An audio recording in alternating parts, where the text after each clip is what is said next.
Wow.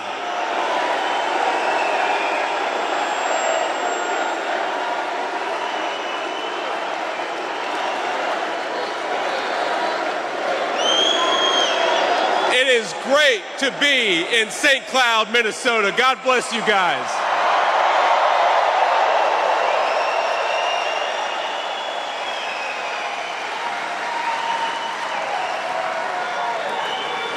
Wow. First, let me start on a somber note, if I can. I want to open my remarks with a word about the horrific rocket attack in northern Israel that killed at least 11 people, teenagers and children as young as 10 years old. We heard about this just earlier today. Now, of course, it's absolutely shocking, and it's a reminder of what happens when Donald J. Trump is not president of the United States. It makes the whole world weaker and more chaotic.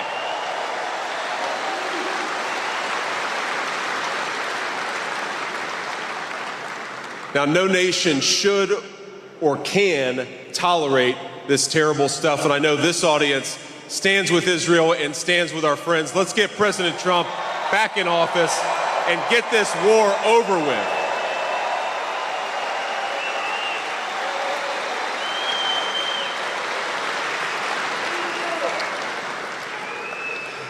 And when Donald J. Trump is president again, the days of moral equivocation on this issue and so many others will be over. We got to finish the job and get this thing over with.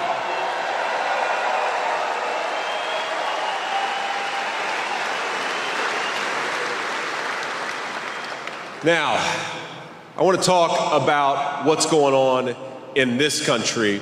And of course, all of us learned the hard way over the last week and a half, if you didn't already know it, that Joe Biden cannot do the job as President of the United States.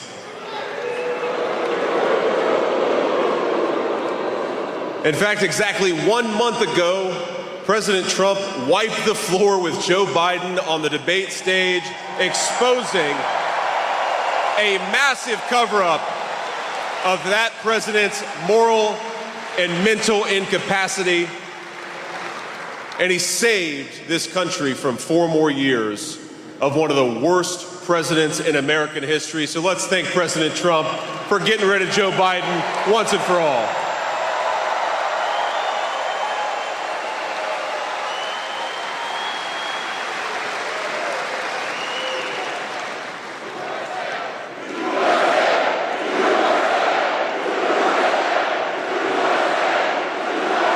Thank you.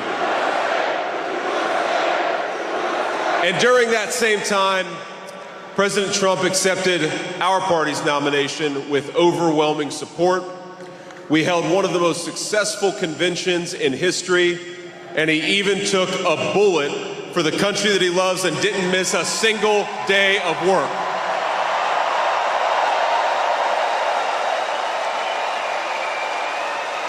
Just imagine what he's going to do with 4 more years.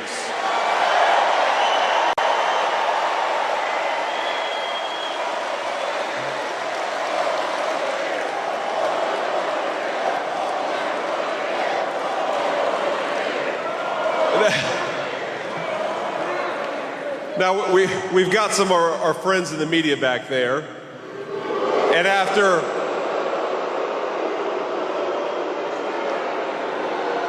They deserve it. After covering up Joe Biden's mental incapacity and incompetence for 3.5 years, now the media is at it again. For 3.5 years, my friends, they told us that Joe Biden was Abraham Lincoln. And now the media tells us that Kamala Harris is Martin Luther King Jr. Can you believe it?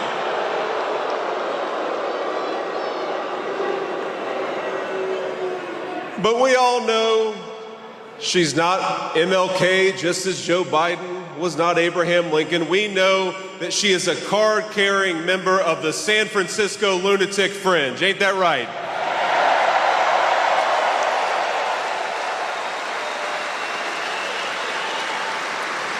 And America is not going to be fooled by the media's lies anymore.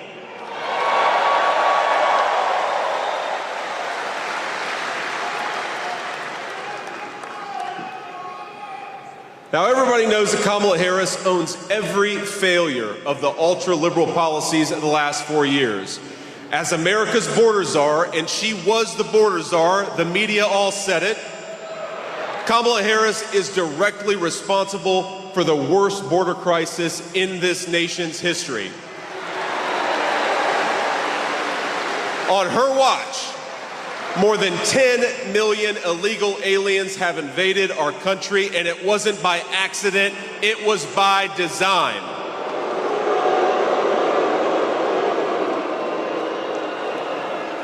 Creating this flood of illegal immigration is the purpose of the ultra-liberal immigration policies.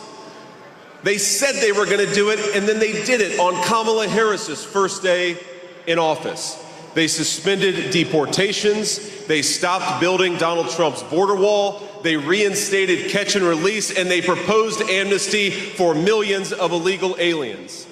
On the first moment, from the moment go, Kamala Harris and the Democrats sent engraved invitations to millions of illegal immigrations around the world. And now they're here because they were invited. They were invited by our own border czar. Can you believe it? Now the chief of Border Patrol was appointed over a year ago, but border czar Kamala Harris hasn't even spoken a single word to him. This administration handed 3 million work permits to illegal immigrants, destroying American jobs and crushing American wages. And if the border czar wins, she will not only give jobs to illegal aliens, she's talking about giving them free health care, free tuition, all paid for at your expense.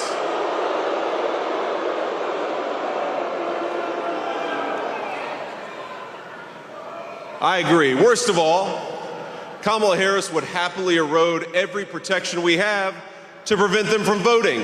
She wants to hand over control of our country to people who shouldn't be here in the first place, and we cannot let her.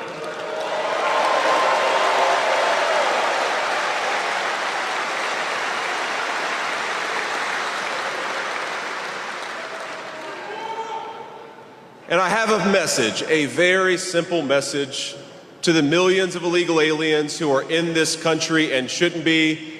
If you are here, start packing your bags right now, because Donald J. Trump is coming back into office.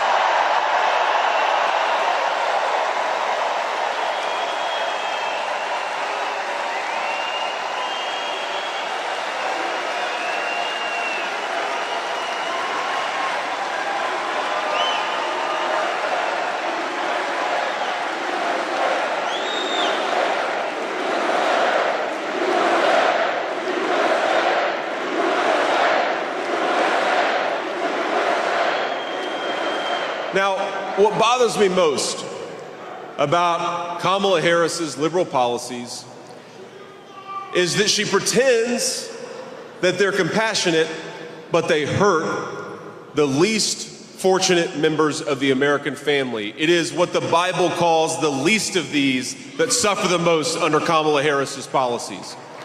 Now, I know this, my friends, because I myself grew up in a poor family. I was one of those kids who suffered under Democrat misrule, and I know that if we let these guys gain power, it's going to be people who grew up like I did that suffer the most.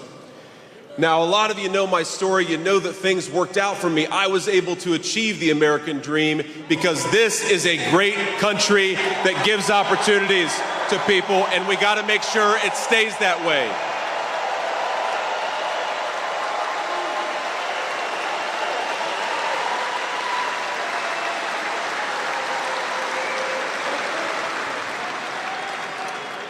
And I benefited, of course, from the incredible bounty of this country. I also benefited from a very tough grandmother who raised me because my own mom struggled with addiction.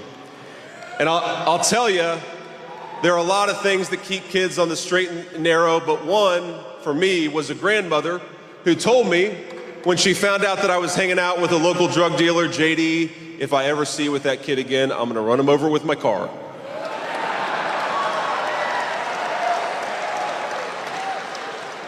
And then she added, and nobody will ever find out about it. And I believed her. And I came from that background, my friends, and I stand before you as your next Vice President of the United States. I love this country.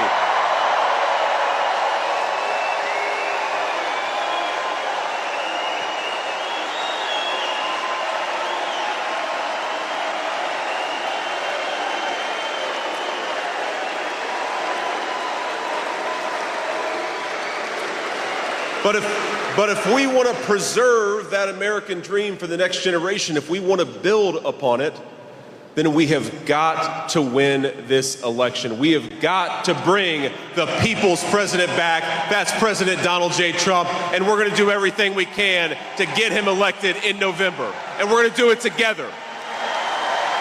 We're going to turn Minnesota red. We're going to turn this whole country red with President Donald J. Trump's leadership.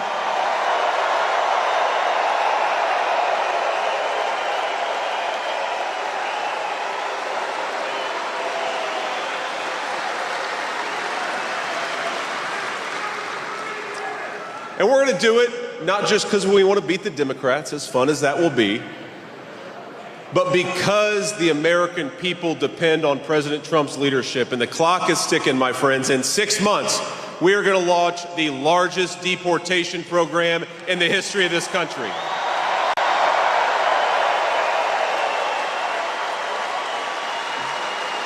We're going to end catch and release and ban sanctuary cities, and then we're going to finally finish building that beautiful border wall.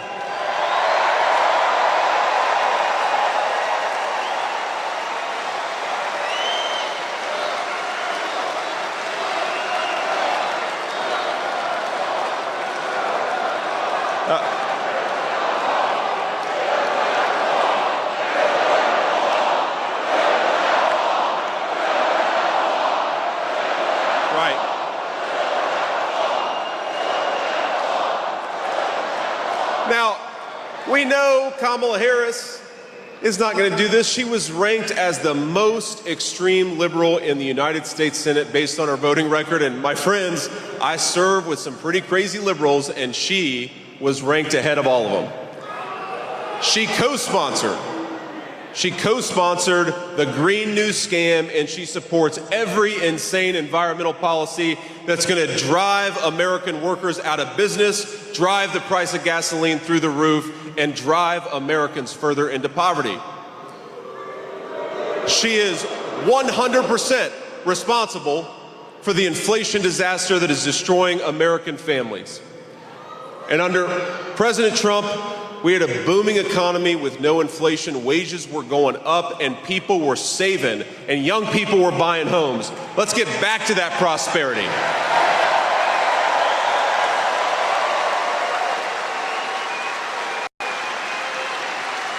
We're going to fight for your ability to afford housing, education, healthcare, groceries. We want normal Americans to be able to afford a decent life in their own country. It sounds so simple, but it's got to happen. And one of the ways we're going to do it is drill, baby, drill. Get that stuff out of the ground. Get it from our own people. Get it from our own workers, and not from tin pot dictators all over the world.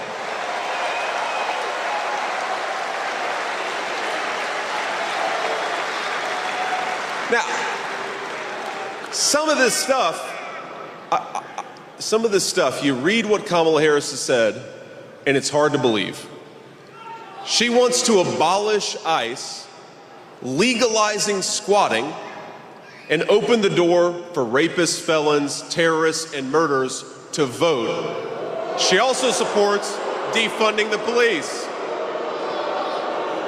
She opposes putting more cops in the street because she believes that police are a greater threat than the bloodthirsty criminals they lock up. And maybe they are a greater threat to her, but to hardworking American citizens, they are our protectors, and we back the blue in this country.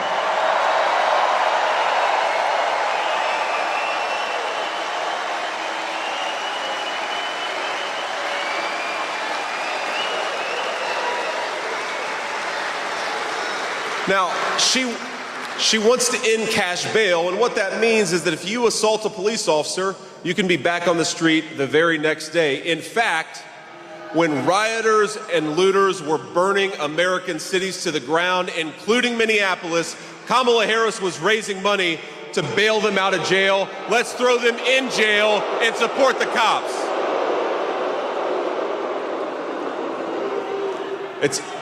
It's hard to believe, but it's true. She helped a group of anti-cop extremists raise more than $40 million to free scores of criminals right here in Minnesota. That's not across the country, that's just here in Minnesota. And I think in November, Minnesota's gonna send her a message. They've had enough of Kamala Harris's garbage. They'd like to have a real president.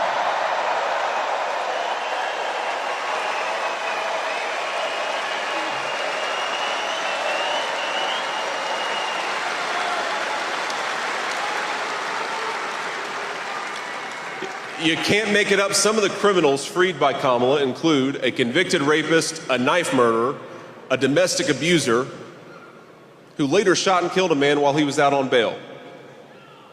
It's so sad. Thanks to Kamala Harris, Minnesota neighborhoods have filled and will fill with violent criminals. President Trump, you know what he did? He put them behind bars where they belong.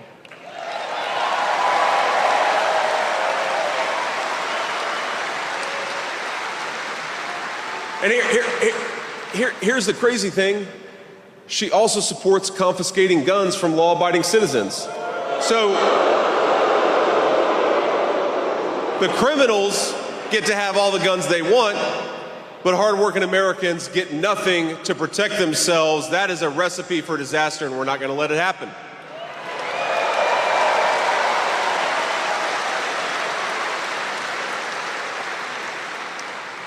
She wants to make us sitting ducks in our own country. That's the policy that Kamala Harris has pursued, and we are not going to let that happen. We are going to vote in big numbers in November, and we're going to take this country back, right?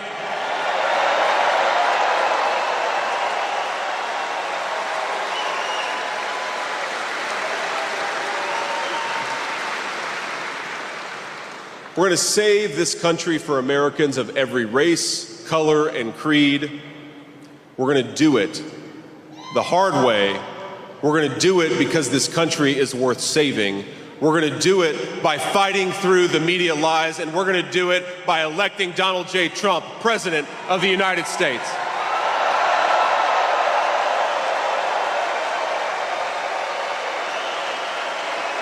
Now,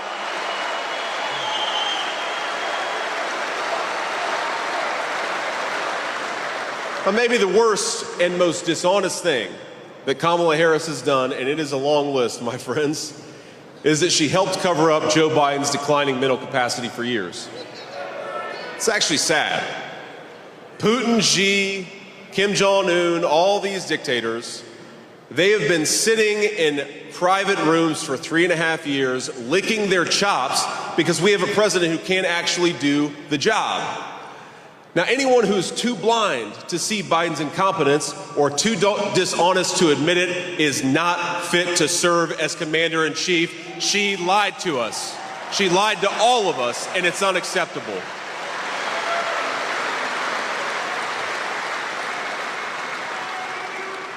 And you know, they never give President Trump an easy path. Kamala Harris, the Democratic elites are trying to install her as their new nominee without her receiving a single vote for president.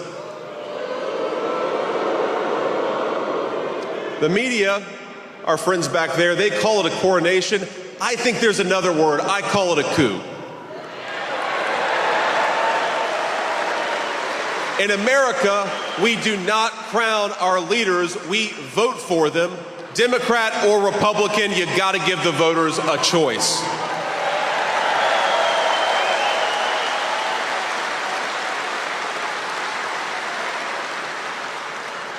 But if there's one thing we've learned about Kamala Harris, it's that she has a hard time winning votes because she's too extreme even for the Democrat Party. Remember, In the 2020 primary, Harris dropped out months before they even cast the first vote. She was so unpopular, she polled in the low single digits among Democrats the entire campaign. She wasn't even in the top 3 in her home state of California, and that is pretty embarrassing, ladies and gentlemen. And the reason is because Democrats know that the American people would never elect a San Francisco liberal who's so far outside the mainstream. Now, we've got to give some credit to our Democrat friends, because they were right in 2020. The American people are never going to elect a wacky, out-of-touch San Francisco liberal like Kamala Harris.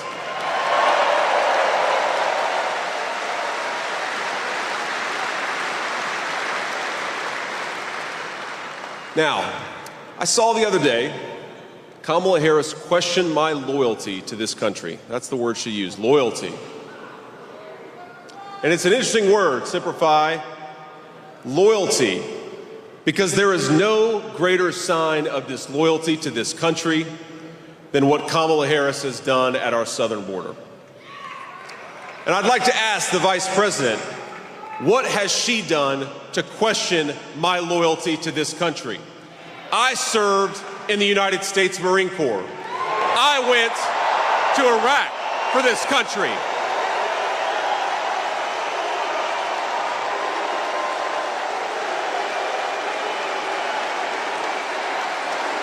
I built a business for this country.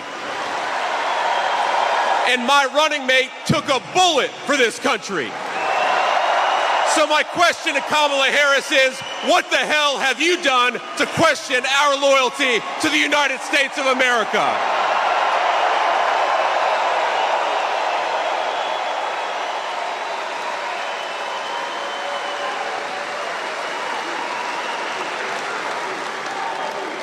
And the answer, my friends, is nothing. So let's send a message to the media. Let's send a message to Kamala Harris. Let's send a message to every hardworking patriot from Minnesota across the country. We are ready to have President Donald J. Trump back, and we're going to work our tails off to make sure it happens. God bless you all. Thank you. And thank you for having me, Minnesota, a great state.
I don't know. Tom, you better bring this home. There's no excuse.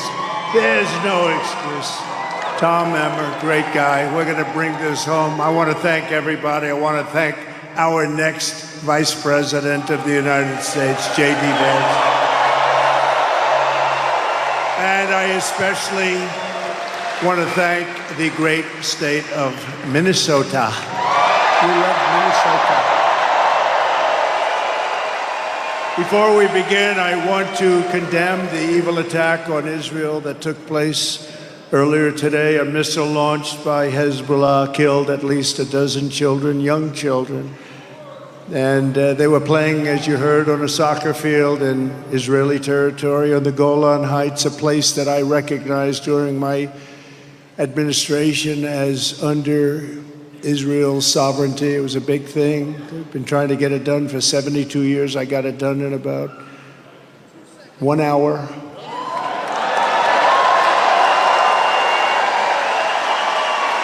The savage Hezbollah terrorists struck these children with an Iranian precision missile. Dozens more were wounded in the attack, and sadly, the death toll is probably going to go very substantially higher. Our hearts go out to the families of these innocent children. No parent should have to suffer the terrible loss of a child at the hands of terrorists or anybody else. Today's attack on Israel cannot be forgotten, and it will go down as another moment in history created by a weak and ineffective United States president and vice president. They wouldn't have done this if I were the president. They wouldn't have done it. And they didn't.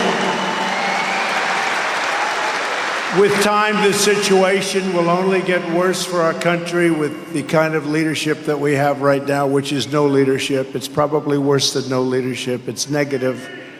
It's negative leadership. It must galvanize Republicans, Democrats, independents, conservatives, progressives, libertarians, and everybody else to put strength, respect, and power back into the USA where it belongs. This attack, just like the attack on October 7th or the Ukraine-Russia war, think of it, nor would country-busting inflation, inflation is destroying our country. None of it would have happened. It would have never happened if we were president. It wouldn't have happened. It's a dangerous and terrible time for the world. And it's almost the entire fault of incompetent Biden-Harris administration. She who says that she wasn't the border czar. She wasn't the border czar for 3 years. She was the border czar. She let it be known, I am the border czar. Then she never went to the border. She's terrible. She's worse than he is, I'll tell you right now. I want to be nice. They all say, I think he's changed. I think he's changed since 2 weeks ago. Something affected him. No, I haven't changed. Maybe I've gotten worse, actually, because I get angry at the incompetence that I witness every single day, the way millions of people are pouring into our country. And that's the thing that must change, and it must change quickly. It's great to be back in this beautiful state with thousands of proud, hardworking American patriots. As you know, 6 days ago, we officially defeated the worst president in the history of the United States, crooked Joe Biden. Have you heard of him? Have you heard of him? He was badly beaten, and everybody went to him and said, Joe, you can't win, you can't win. He said, no, let me debate him. Let me debate him, please. That didn't work out too well either. That was the end. The debate was the end. You can't beat him, Joe. Now we just beat you, Joe. You're going to lose. You got to get out. We want to get out. You got to get out, Joe. There was nothing nice about what they were doing. It wasn't democracy, was it? It wasn't democracy. They were saying, we want you out of the race, Joe, and we want you out here. You're going to lose. These are quotes from some of the fake news. Look at all the fake news back there. Wow. That's a lot of fake news. Man, that's a lot of fake news, Mike. Joe, you're going to lose. We want to put somebody else in. And then I realized last night I was speaking to a great group of people, Christians, all Christians, and they've been horribly treated by this administration. Today I spoke to Bitcoin crypto. So I went from Christians to Bitcoin, and now I'm with you in Minnesota. We cover a lot of territory. Think of that. So Christians to Bitcoin to Minnesota. We cover a lot of territory. And I never mess it up by saying, let me tell you about Bitcoin. I don't do that, no. Remember Biden, of course, I don't want to talk too much about him, but when he was in Iowa, and he said, it's great to be in Idaho. No, if I ever did that once, it would be the end. They'd say that's the end. He's cognitively impaired. That would be the end. The fake news would go crazy. But I thought last night, as I was speaking to this incredible group of evangelicals and a lot of others of faith, it's, well, you like that, don't you, huh? Wow.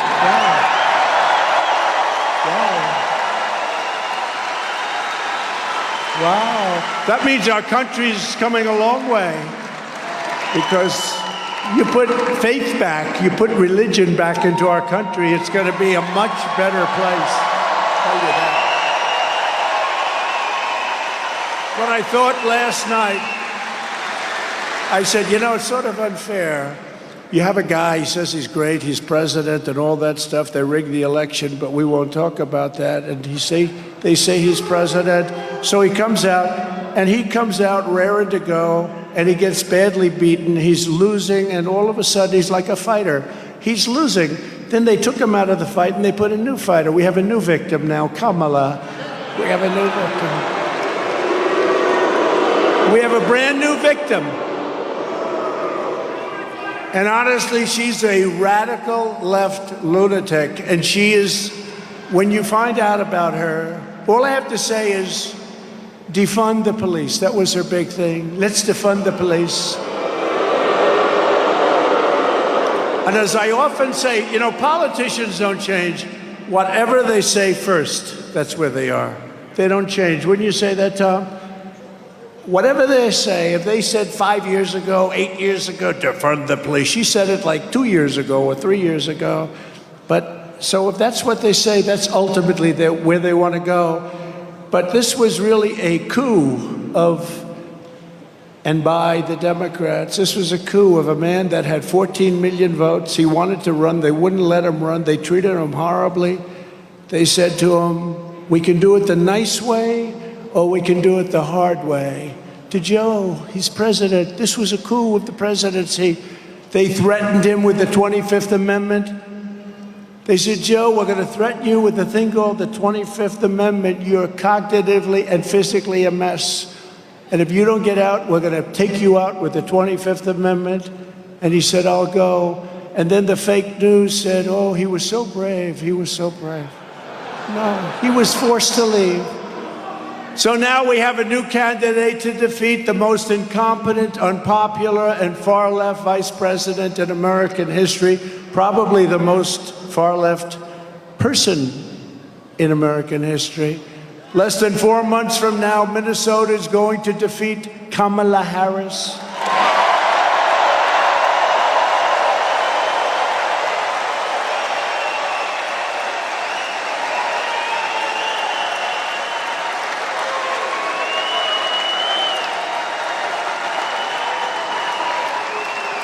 And remember what I said a short time ago, she strongly fought for many, many bad things. But to me, I love the police. We're not defunding them. We're going to fund them. We're going to overfund them. She's just thinking. She's defund the police, and I'm overfund the police. We're going to overfund. We're going to evict this radical and incompetent administration from the White House, and together we are going to make America great again.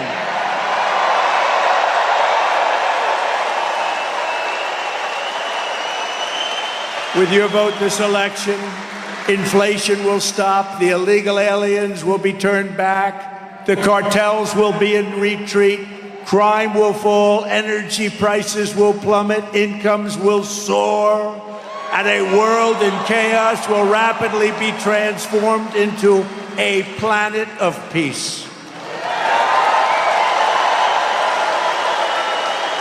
And very importantly, and you don't hear this anymore, the words you don't hear under the Trump administration, the American dream will come roaring back bigger, better, and stronger than ever before. The American dream. will come back, right?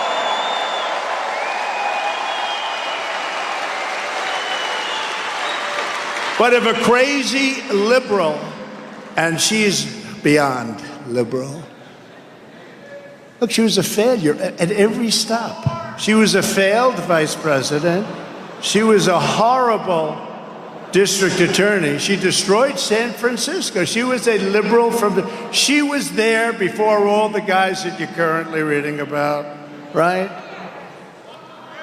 If a crazy liberal like Kamala Harris gets in, the American dream is dead. I believe it's dead. I believe it's dead.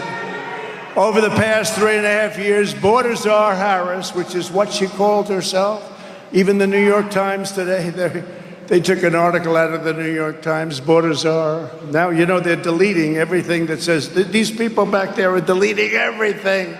But we already have it. You know, 3 months ago, she was thought of so badly they were just killing her. And now that she's in this position, they're trying to make her into a, let's say, Margaret Thatcher. I don't think so. It's not going to happen. Margaret Thatcher didn't laugh like that, did she? Did she laugh? If she did, she wouldn't have been Margaret Thatcher. It's very simple, right? Border Czar Harris allowed almost 20 million illegal aliens to stampede into our country. If she gets another 4 years, it'll be 40 to 50 million more people in our country, and they'll be using Medicare and Social Security. They will be gone. They'll be wiped out. They'll be destroyed. There won't be a thing your government can do about it. She will kill Social Security and Medicare. As Vice President, Kamala Harris cast the tie-breaking votes that created the worst inflation in half a century. I believe the worst inflation that we've ever had. You know, they don't use the real numbers. They don't use the numbers that are really, really bad, but they're bad enough to have the worst just about that anybody can ever even think of or remember, decimating working families. And if she wins, inflation will only get worse. It's going to get worse. Already energy and gasoline are going up. You see what's happening? More and more per gallon. We had it down to $1.87. We actually had it lower than that for a period of time. A Kamala Harris presidency means 4 more years of extremism, weakness, failure, chaos, and probably World War III. I really believe it. They have no, that's why this happened today in Israel. Shocking that it happened out of nowhere. A Trump victory will bring back leadership, competence, common sense, and strength to the Oval Office. That's what we had. We had no wars. We had no wars. Think of it. We had no wars. Remember when crooked Hillary Clinton used to say, he's going to get us into a war. Look at him. Look at his rhetoric. I said, no, my rhetoric's going to keep us out of wars. That's what happened. We had no wars. They didn't think about it. Putin would have never gone in. Iran was broke. I told China, if you buy 1 barrel of oil from Iran, you're not doing any more business in the United States. And they didn't buy any. They didn't buy any. And we would have had to deal with Iran within 1 week after the election if the election didn't take that horrible turn. You know, we got millions more votes the second time than we did the first. The New York Times asked me, what happened the second time? I said, the second time we got like 10 million more votes, right? Oh, I never thought of that. The reporter said, oh, yeah, you're right, actually. Let's go to another question. But let's review Kamala's insanely liberal record. As a senator, she was ranked the #1 most radical left Democrat in the entire Senate. They say she made Bernie Sanders look like a moderate. He was unhappy with that today, did you see? He said, oh, no, I think I might have been more liberal than her. They were fighting over who's more liberal. If this country has a liberal president, this country is finished, okay, just so you know. And she's weak liberal. Just a few years ago, Kamala Harris co-sponsored Bernie Sanders' $32 trillion. You know what that means? That means file for bankruptcy as you're signing the legislation. Everything is gone. Your taxes will go up by 4 or 5 times, and it still won't be nearly enough. $32 trillion socialist takeover of the entire U.S. healthcare system. She endorsed outlawing private health insurance entirely. Many people have private health insurance. It's phenomenal. If they work hard and they make a little money, they want to have great health insurance. She wanted it outlawed. She supported giving free taxpayer-funded health care to all illegal aliens. Come on in. Come on in. Now, but just think of it. Everybody that comes into our country, including from prisons, mental institutions, insane asylums, you know, they go crazy when I mention Dr. Hannibal Lecter. You know who that was? They say, why does he keep mentioning Hannibal Lecter? Well, you see, he was a slightly troubled patient in an insane asylum, and he'd love to have you for dinner, you right there. He'd love to have you for dinner. But I mention him because we have people like that coming into our country. They're closing their insane asylums all over the world.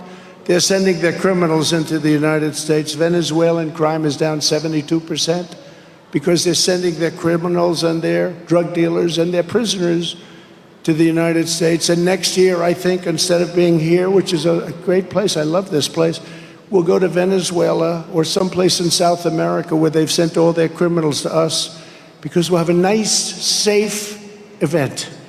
We can go to Venezuela next year where the crime drops 72%, and we're gonna have a nice, safe event because in Minnesota, you will have lots of people that you don't have now, although many of them are here now. They're just sort of getting used to it. You'll have people from their jails and from their mental institutions in Minnesota. So we'll go to a nice, safe location. She co-sponsored the $100 trillion Green New scam to abolish oil, coal, and natural gas. She pledged to ban fracking. No fracking. Oh, that's going to do well in Pennsylvania, isn't it? Remember Pennsylvania, I said it. She wants no fracking. She's on tape. The beautiful thing about modern technology is when you say something, you're screwed if it's bad. If you say it wrong, you're screwed. She said, I never said about fracking. Then we play about 90 tapes, you know. There will be no fracking.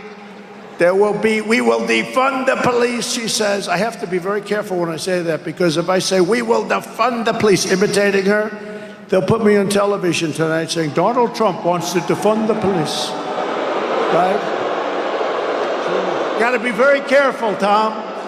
Sarcasm doesn't work when you have a crooked press. You know, when I imitated him, because Biden, and I don't want to waste a lot of time, because it's over now, right? He's gone. I told you he would be. I told you he wasn't going to make it.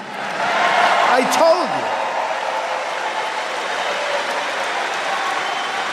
In the debate, and they called for the debate. They wanted it early. I said, okay, I accepted every rule.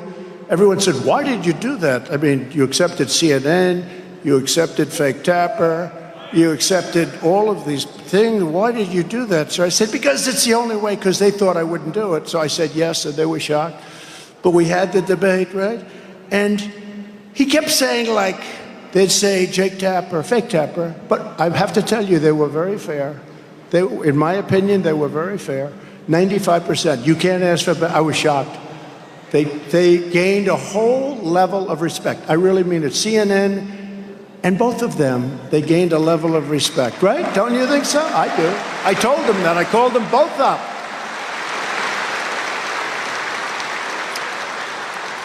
But I never saw a debate like this. So, you know, we're given a certain period of time, and I'm running. I got to talk very fast because there's so many things to say. My mind is rushing. Boom, and I hit it right on the butt. But they kept saying to him, sir, you have 92 seconds left.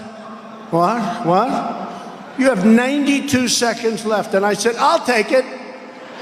They said, no, you're not allowed to. You have 92 seconds. And he was like, oh. Next question. So you have 38 seconds remaining. What? Oh. So we got off to a good start. But from the time of the debate, that was the beginning of the end. The debate was not good, and then he tried to recoup by going and doing some interviews with with really nice people, people that actually wanted to help him along. But they can't answer the question for him, so it wasn't a good situation. And now we have somebody that's, I believe, worse than him. I really do. Kamala called for slashing consumption of red meat to fight climate change. Now, you know what that means, because in a couple of countries, they're actually getting rid of their cows and their cattle. They want to get rid of their cattle because they say it's environmentally unacceptable. So that'll be next. They're going to be coming to you, Tom. Please go to the legislature and get rid of all cows, all cattle. Horses will be next, and at some point, I guess they'll go after the human also, won't they? It's crazy. It's crazy. The humans are next. No, she's terrible. She's terrible. I mean, she's as bad as you get. She supported mandatory gun confiscation, ripping firearms away from law-abiding citizens, and she said that a 80% tax rate is a bold idea that should be discussed. It's very interesting to her. I think that's nice. How about 80%?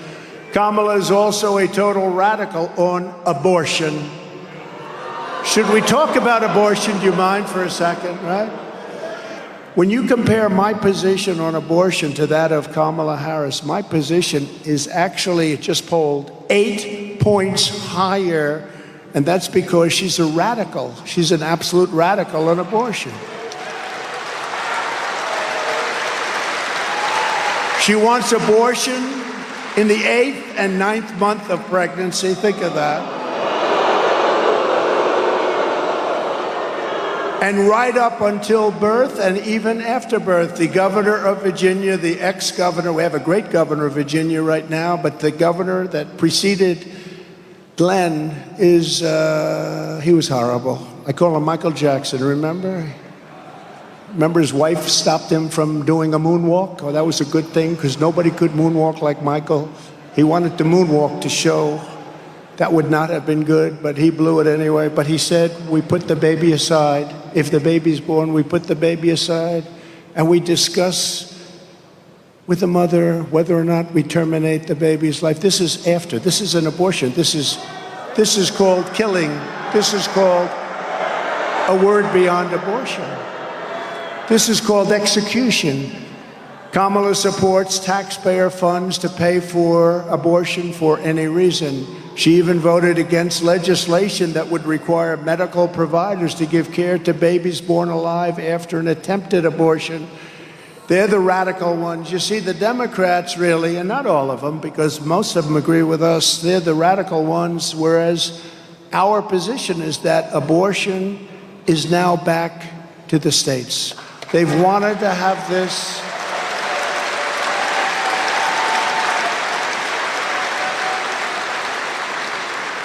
This has been going on for 52 years, the way everybody and all legal scholars, they always said this is the way it should be. Everybody wanted it back in the states. Democrats, Republicans, liberals, conservatives, and legal scholars. Every legal scholar wanted it back in the states. And then about 14 years ago, people started talking about the number of weeks, the number of months, the number of this, that. They wanted it back in the states where people can decide, and that's what's happening. You look at Ohio, they decided. You look at Kansas, they decided. You look at a lot of different states, they decided. And sometimes it comes out the way certain people want it. Sometimes it didn't. Ohio came out with somewhat of a liberal interpretation, and so did Kansas, which was a little surprising, but it's the vote of the people. Like Ronald Reagan, I believe in exceptions for the life of the mother, rape, and incest. And I also believe that you have to follow your heart. But you also have to get elected. You have to remember that. We have to get elected.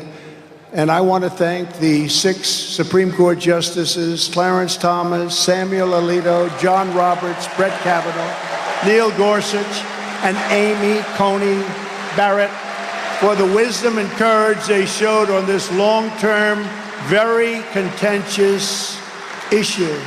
But getting it back to the states puts the question where it belongs, with the vote of the people, and it's over time. And you'll see this over time. It's going to work out incredibly well in a just an issue that was tearing our country apart for years and years is coming to an end, and people are coming together. It's going to be the vote of the people, and it's a state vote. It's the way it was supposed to be. It should have never been in the federal government. So, thank you. I think it's so important to say. I think it's so important to talk about. This November, the American people are going to reject Kamala Harris's crazy liberal extremism on a massive landslide. We're going to have a landslide because it's going to be too big to rig. You know what too big to rig is?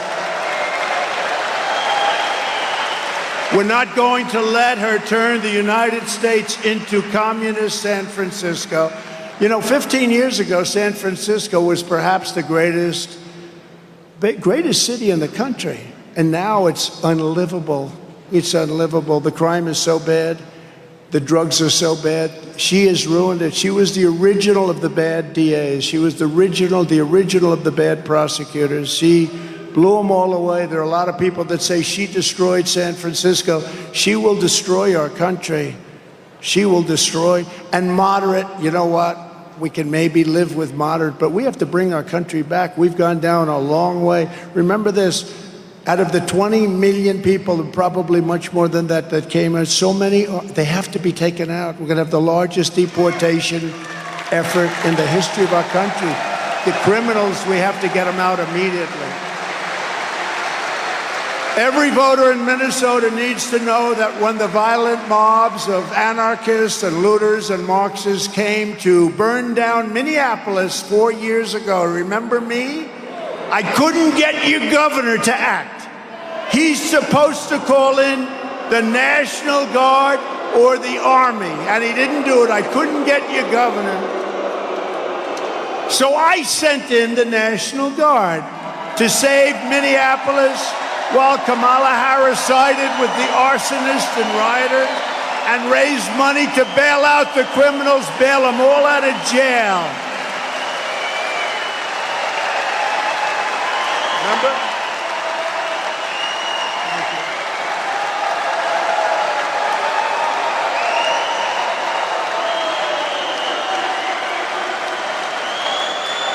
I kept waiting for his call.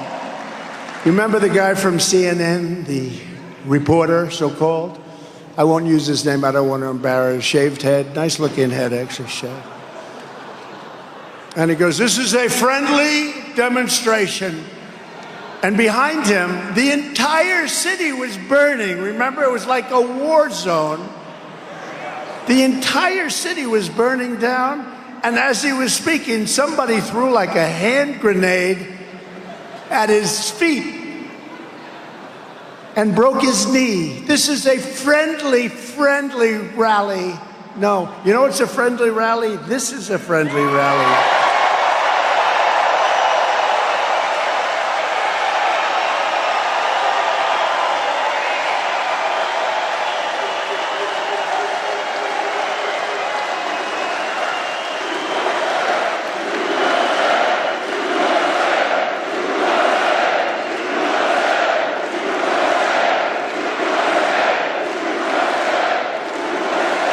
By the way, I feel so bad. There are 25,000 people outside that cannot. If you people all go and vote, now, look.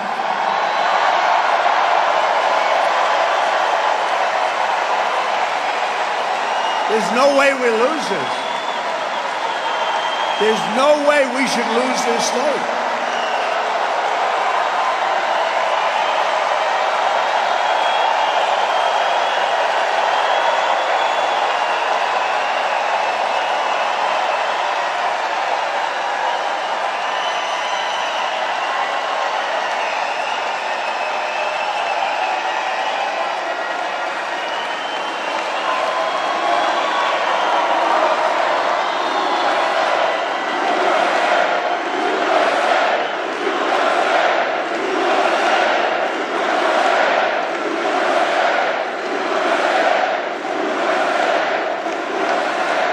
The other day, Kamala had 972 people, we counted it. They said it was 2,000, and that's okay. But they said She had a massive crowd of 2,000 people. It wasn't, it was under 1,000. But this, they never talk about this. They don't. Take a look at that. That's great camera work. It must, I know it's not a news camera because they don't do that. Even the ones that are on our side, they don't show the crowd size. I love crowd size. We've always had the biggest crowds. In history, there's never been anything like this. No, you ought to see, we drove from the airport to here, and practically the whole way, there were just thousands and thousands of people. It's incredible.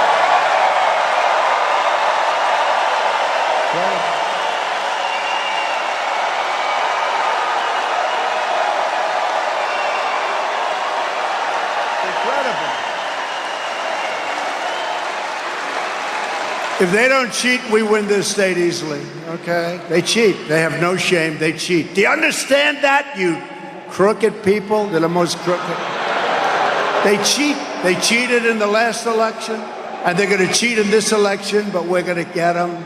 They used COVID to cheat, and this time they'll try and find something, but we think we have them blocked. They have no shame whatsoever. You know, the amazing thing is the press. When they write about this rally tomorrow, they'll say, President Trump was here, he had a small smattering of people. A small, delicate crowd of a few people. Sometimes they'll say a few hundred people. They never talk about it, and they never show the crowd, no matter, look at the corner. See the corner of the room? Turn your camera right up in that corner. See that corner? See that corner up there? See that corner up there? See that corner? Look at that.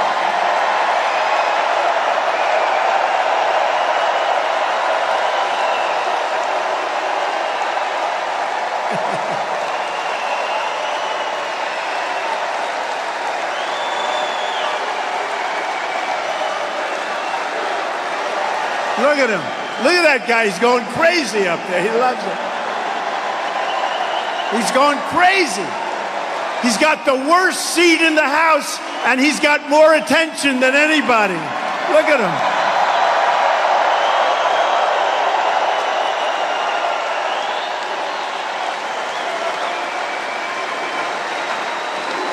But those cameras will never turn, will they, huh? See, I'm watching the cameras. They're not turning because they don't want to turn, because they don't want to show what's happening. This is the greatest movement in the history of our country. And if we don't win this election, our country is finished.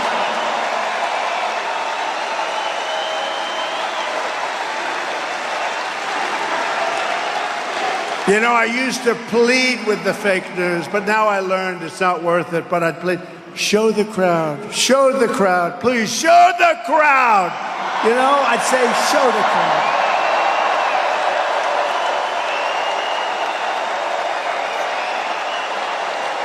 And they'd keep that camera blaring right on my face. They'd show it as tight as possible, as tight as you can. And I'd say, you gotta show the crowd, you gotta show it. And I actually thought in 2015 and 2016 when I started, because we had these crowds from the beginning, I have to say now they're bigger and better and stronger, I think, than ever before.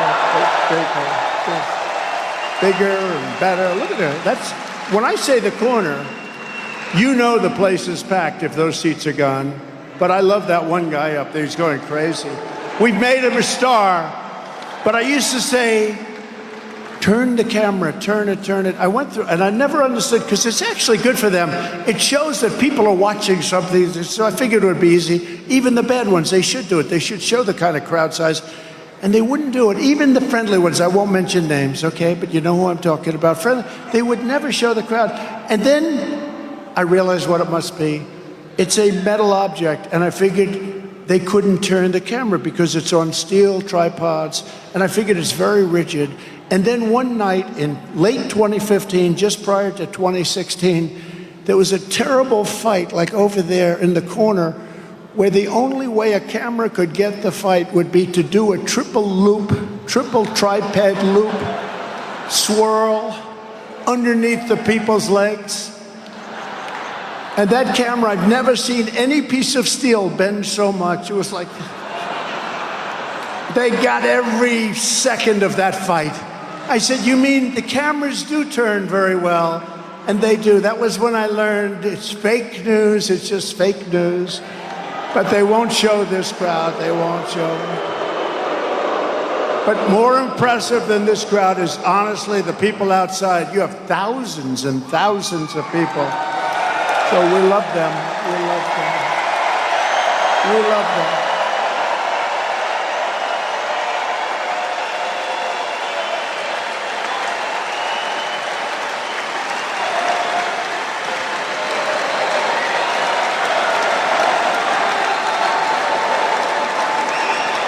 We do. We love you. We love you all. How good is this place? What a state. I think I should move here.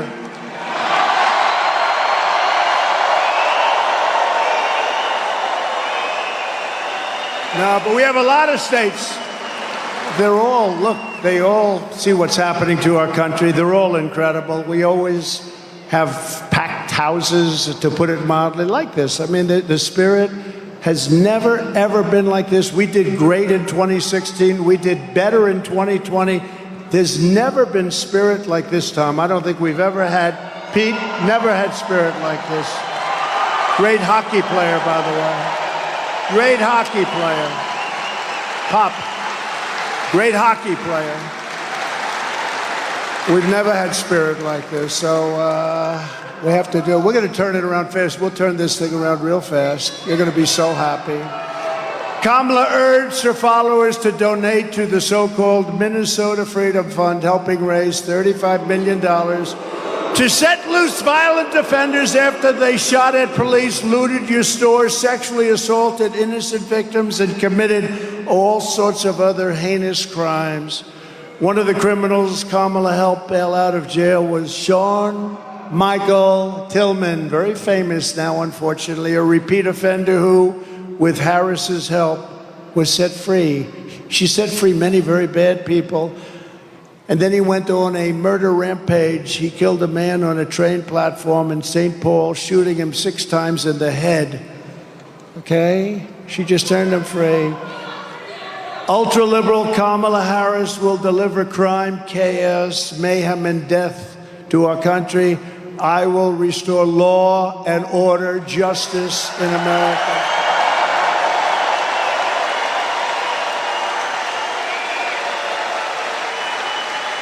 With your vote, we will get the gang members, drug dealers, and dangerous criminals the hell out of our states. We'll get them off our streets. We'll put them behind bars. But what we're really going to do is send them back to the country from where they came.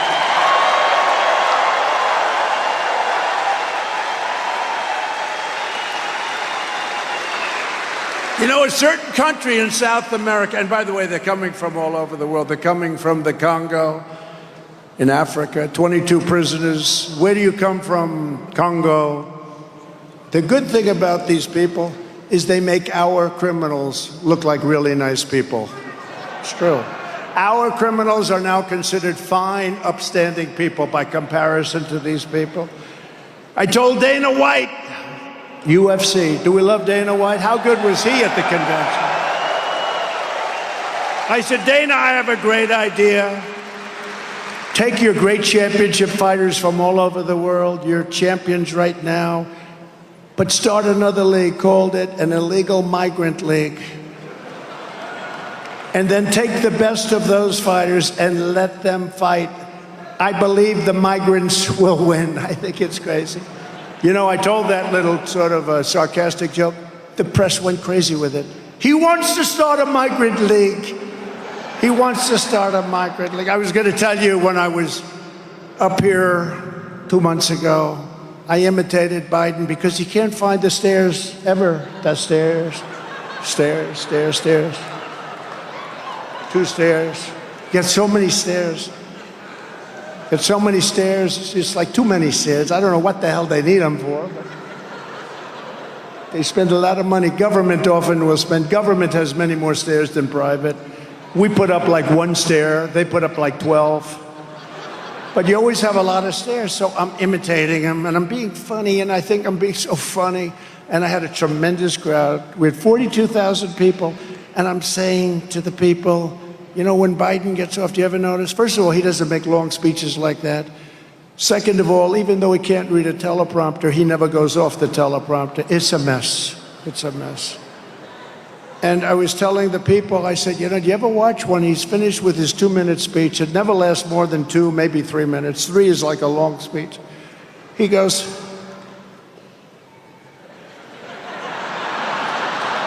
and he'll point at a stair. And then he'll walk.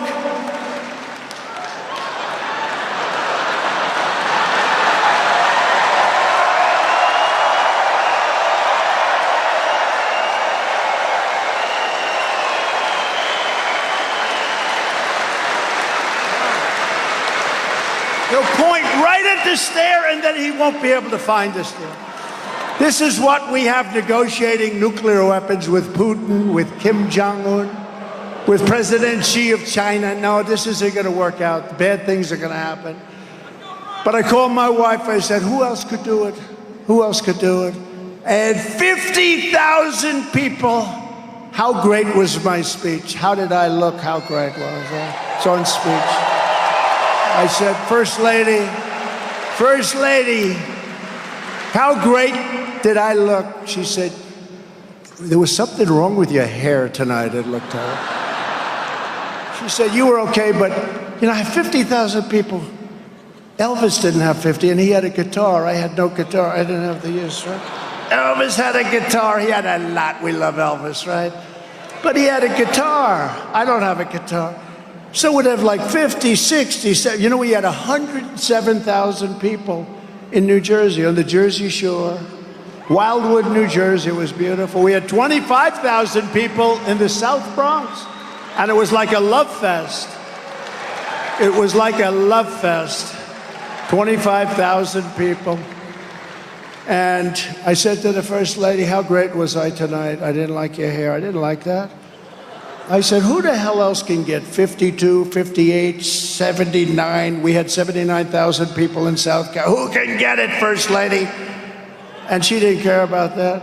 Then I called her finally. I called her she said, you were great tonight. Oh, I said, that's great. Thank you very much. And I said, how else? I mean, was it really good? Yeah, but there was a problem. Why couldn't you find your way off the stage? They said you couldn't find. So these people, I was playing and having fun, imitating Joe Biden not being able to find the stairs. And they said that Trump couldn't find the stairs off the stage.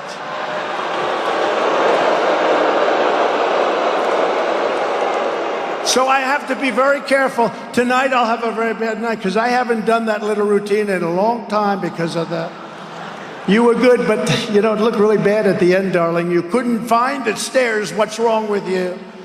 No, I can find the stairs. I'll let you know when it's my time not to find the stairs. I'm going to know, and I'm going to call Tom Emmer. I'm going to say, Tom, it's about time for me to go, okay? Nobody's going to have to tell me. You know, I get up and I don't even read the teleprompters most of the time. So I'll do 80, 90% of the speech off teleprompter. And they'll say, he mispronounced a word. He mispronounced a word. They had a word the other day, crooked. I said cricket, you know. And rather than go back and, I don't like to go back because going back means you made a mistake. You just blast through it. He didn't know how to pronounce the word crooked. I've been saying it for years about these crooked politicians that we're dealing with. So you can't even make a little bit of a flub. But even after the rioters did hundreds of millions of dollars worth of damage in Minnesota, Kamala Harris declared the so-called peaceful protests, quote, are not going to let up, and they should never let up. We should continue to go forward. In other words, those protests were good. She thought they were wonderful. This woman will be a disaster as our president. This woman shouldn't even be a shot. And you know what? They have many better people than her, but they never gave them the chance. Many better people. I know all of them. Some are very good. Kamala Harris was the original Marxist district attorney. She destroyed San Francisco, and she will destroy our country. She will be the worst president we've ever had. She will be worse than crooked Joe Biden.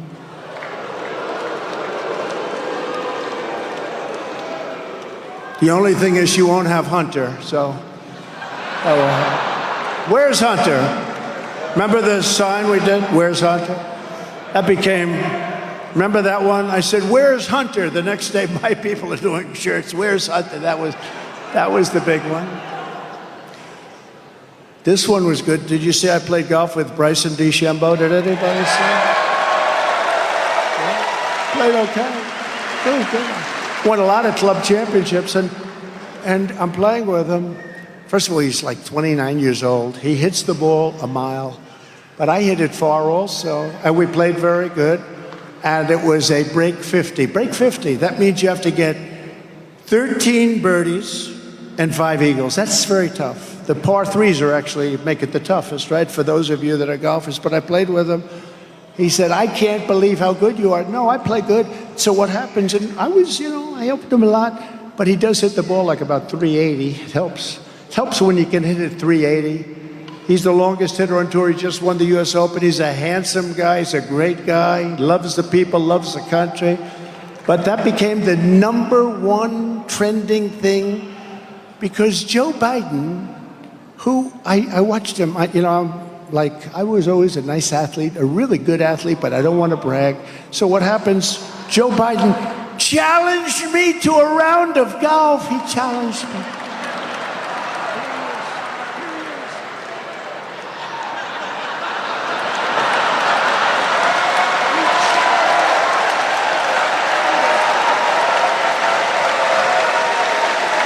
And I can hit the crap out of the ball. I'm good. I shoot good scores. And when you win a club championship, that means you can play under pressure. You can ask a lot of the people up there, like Brett Baer. Brett Baer's a good golfer. Ask him, can Trump play? Ask a lot of the people. But can you imagine? Now, the whole thing with these people is they're con people. Misinformation. I challenge him to a round. I'll give him 3 strokes aside. He's going to give me strokes. So I say, I will give you $1 million if you can break. He said he was a 6, right? During the debate. And then immediately he said he was an 8. I said, that was quick. If we keep going like this, it'll be a 30 in about 2 minutes.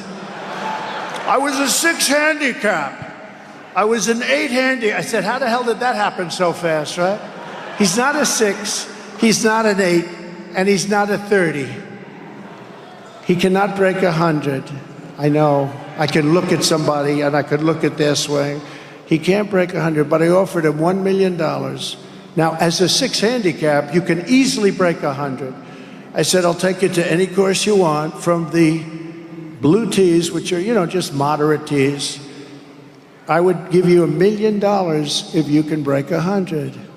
He decided to turn me down. He turned me down. Then I said, I'll give you 10 strokes aside. I'll give you 10 on the front, 10 on the back. I'll give you 20 strokes. I'll give you $1 million if you can beat me. He has no chance, okay, no chance. He didn't. But they talk a good game. It's all talk. It's good. It's all, pilots come to the White House. I used to be a pilot. My uncle was eaten by cannibals, right? Even though the stories say, no, he went down in a crash.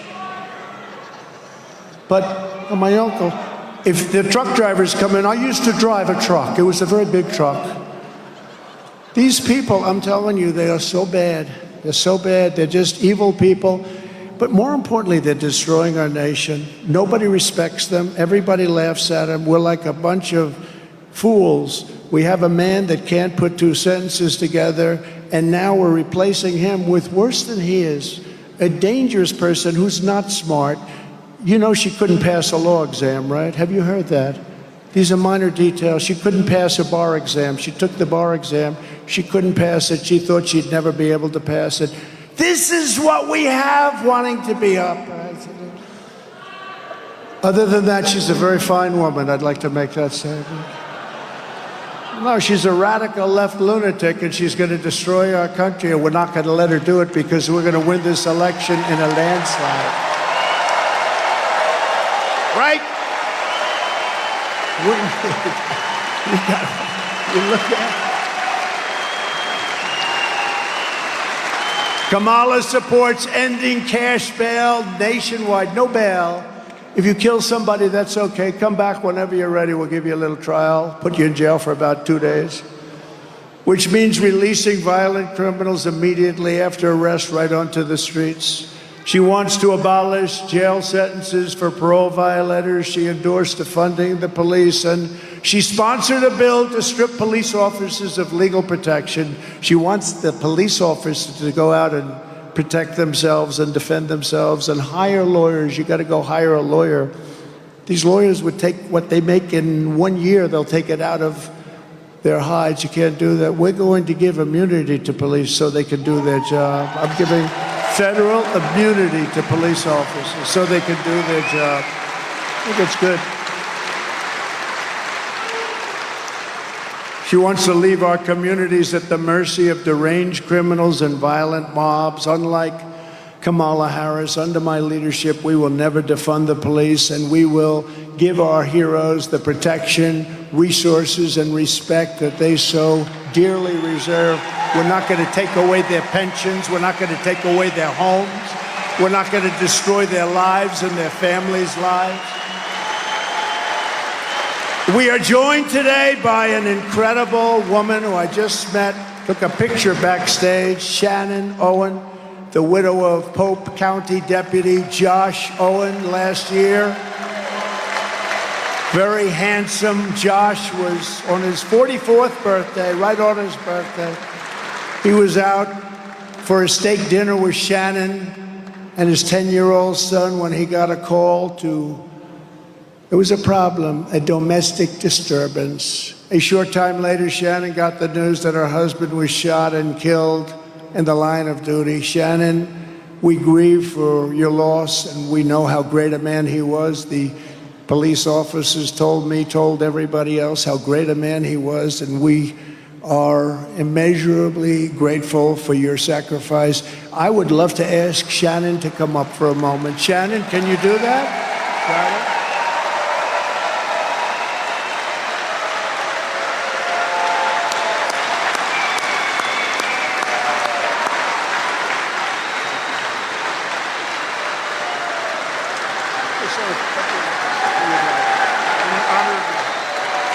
Thank you, everybody. Sorry you couldn't hear me that well earlier. I hope you can hear me now. I really appreciate you giving me a chance to talk about Josh. There's so many of them out there right now that need our help, though. We need to back the blue.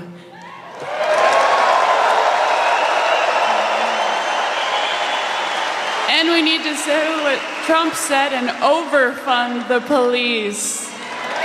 Thank you.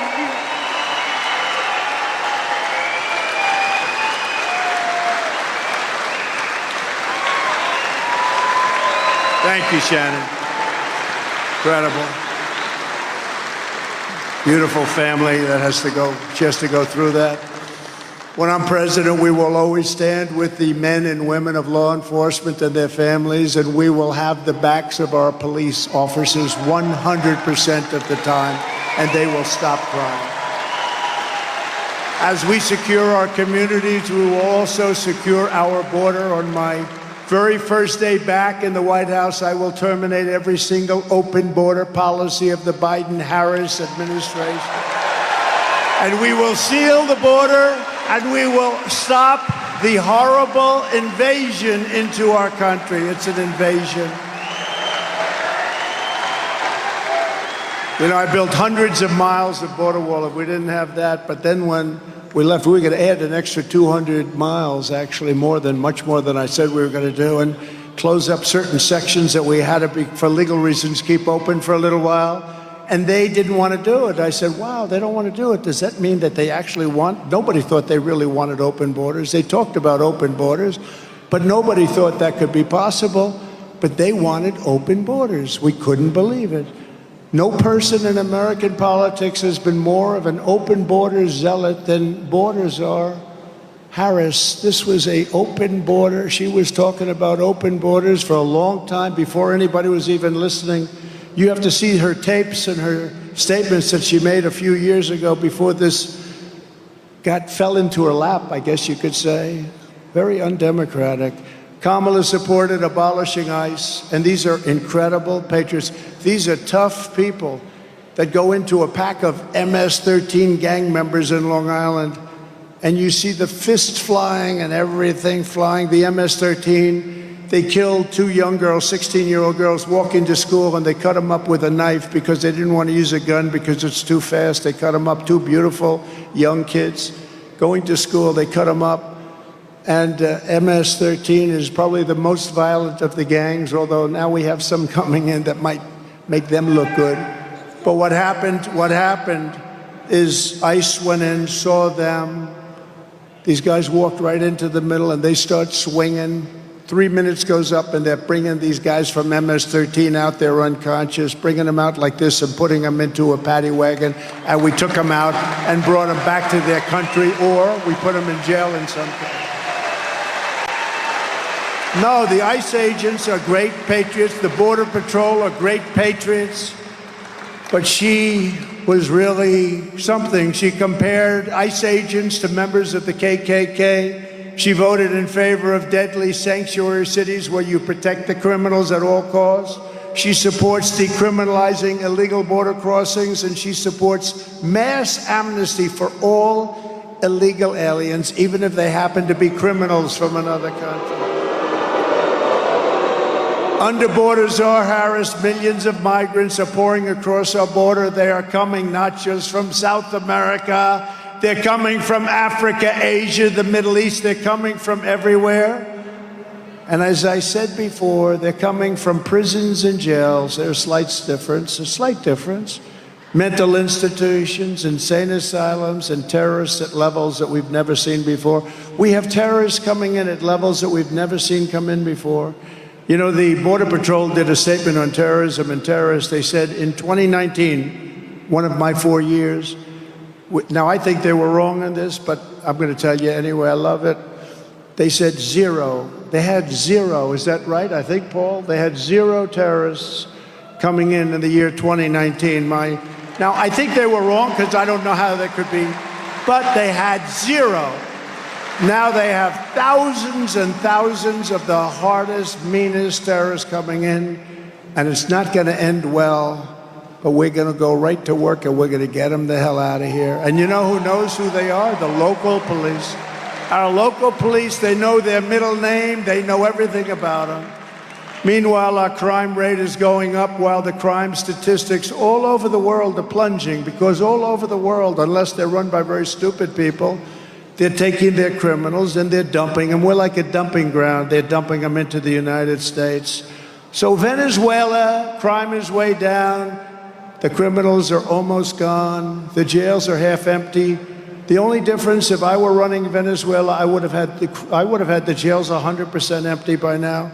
I can't believe they're just going a little slower than we thought.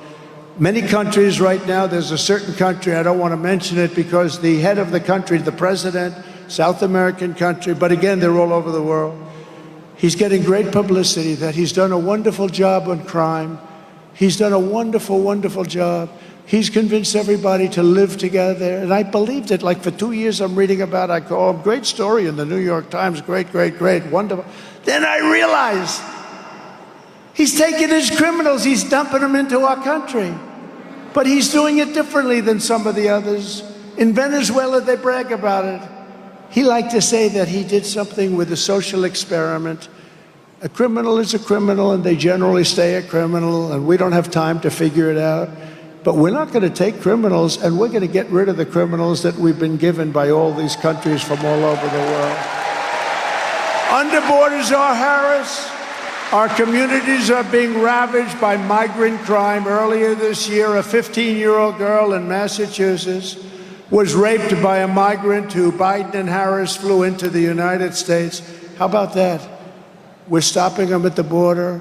We're fighting. The Border Patrol guys are stopping them like crazy at great danger. And then we find out they have airplane flights over the border with thousands and thousands of people landing into the middle of our country. They're flying them then in airplanes into our country. So they don't want to stop them. They never will stop them. Nobody understands what good can come of it. Nobody understands why they want to have open borders, because there's nothing good. The only thing they can do is they are trying to register people to vote. That's the only thing we can say. These are not stupid people. Anybody that can cheat on elections like they cheat on elections, these are not stupid people. But you say, why would they want to have open borders and have criminals and mental patients coming into our country? The only thing is, and I'm seeing it more and more, they're fighting like hell. They want to register these people to vote, and we have got to stop it. We can't let them do it. That's the only thing. There's no other reason that they could want this. In upstate New York 2 months ago, another 15-year-old girl was attacked by an illegal alien they let in, assaulted with a metal pipe, abducted, driven to an isolated area, raped and killed. And in Texas last month, 12-year-old Jocelyn Lungari was tied up, sexually assaulted, and strangled to death by 2 illegal aliens who Biden and Harris released into the United States. They didn't want him to go out. They fought like hell to keep him here. They killed this beautiful young girl. Kamala Harris's deadly destruction of America's borders is completely and totally disqualifying for her to be president. You can't have a person like this as president. No person who deliberately releases these kinds of savage criminals to prey on our youth and our people, not just youth, elderly people too, are tremendous targets, should ever be trusted with power. Again, she has no clue. She has no clue. She's evil. The one job Kamala had was the border. That's the only job, and it was the biggest disaster in all of border history. And I'm not talking in this country, I'm talking all over the world. There's never been a border where people cross by the millions and millions. A third world country would stop it, even if their people had to use sticks and stones. They'll use sticks and stones. Nobody's going to allow that to happen, what's happened to our country. We're pleased to be joined today by the current leader of the National Border Patrol Council, a great guy, Paul Perez. And I'm just going to ask Paul to come up to the stage for 1 minute. Paul, please.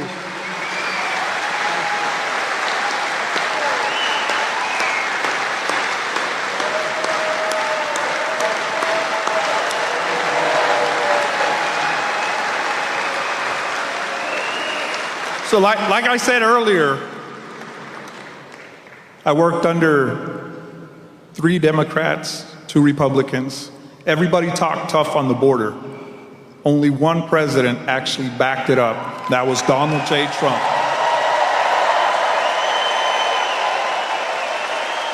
Joe Biden doesn't care about the border. Borders are Harris doesn't care about the border. Do you guys remember the interview when they asked her if she was going to go to the border, and she laughed about it and said, well, I haven't been to Europe. There's nothing funny about border security. Tell that to the families that have lost loved ones, to the victims of illegal alien crime. President Trump is the only one that has stood with them. I've seen it with my own eyes. He's done it. He's strong on the border. Borders are Harris needs to go.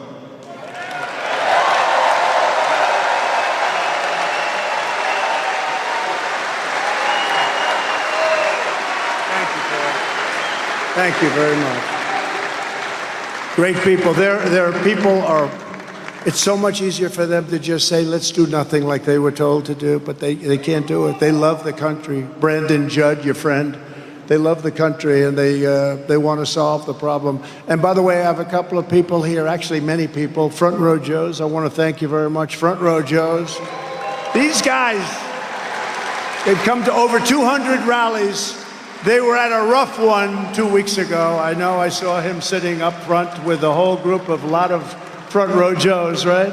That was a nasty one. That was one. We lost a great person, Corey, firefighter, great man, and 2 people really badly hurt, but they're okay. They're getting better. And I saw the whole group. They had like 40 of them, Front Row Joes. And I don't know where they get the money. They must be rich as hell, but they follow us all over the place. And we love you guys. Thank you very much. Thank you very much. You know, the amazing thing about that night, and I don't talk about it, I told you during the convention, I said, I don't want to talk about it. But one thing that was so amazing, the people that were sitting behind us, we had thousands, tens of thousands of people, but they're mostly here. The people behind us, when this incident took place, nobody ran. And crowd control people will tell you when there's a shot fired, and people know a shot. It's much different sound than firecrackers and everything else. Much different. They know, especially the people that we're talking about from that section, they know a shot better than anybody. And a shot was heard, and then another, then another, then another. They saw I was in trouble. I went down, but I grabbed, I looked, I said, wow. But a shot was fired, and when you look at that tape, nobody ran. They saw I was in trouble.